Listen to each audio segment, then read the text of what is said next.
الحمد لله والصلاة والسلام على رسول الله. لا إله إلا الله عدد ما مشى فوق السماوات والأراضين والدرج. والحمد لله الذي بيده مفاتيح الفرج. يا فرجنا إذا أغلقت الأبواب، ويا رجاءنا إذا انقطعت الأسباب، وحيل بيننا وبين الأهل والأصحاب.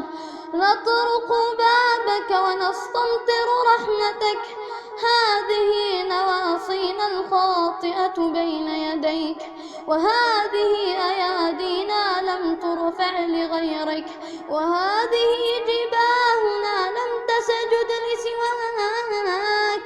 يا من أظهر الجميل وستر القبيح، يا من لا يؤاخذ الجرير ولا يهتك الستر، يا حسن التجاوز، يا واسع المغفرة. ما عصيناك إذ عصيناك ونحن بعذابك جاهلون، ولا بعذابك مستخفون، ولكن سولت لنا أنفسنا وغرنا سترك المرخى علينا، فعصيناك بجهل وخالفناك بجهل. ربنا إننا وإن عصيناك فإننا نحبك ونخاف عقابك ونرجو رحمتك. ربنا وإن عصيناك فإننا نحبك ونخاف عقابك ونرجو رحمتك.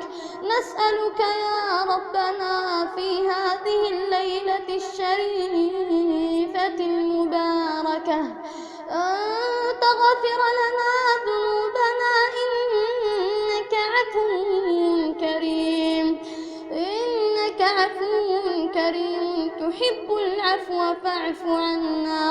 جئنا ببابك مذنبين فارحم ضعفنا يا الله. جئنا ببابك مستغفرين فاغفر لنا يا الله.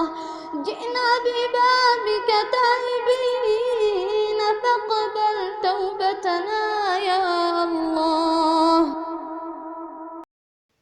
لا تنسوا الإعجاب بالفيديو والاشتراك في القناة وتفعيل الجرس ليصلكم كل ما هو جديد، وشكرا.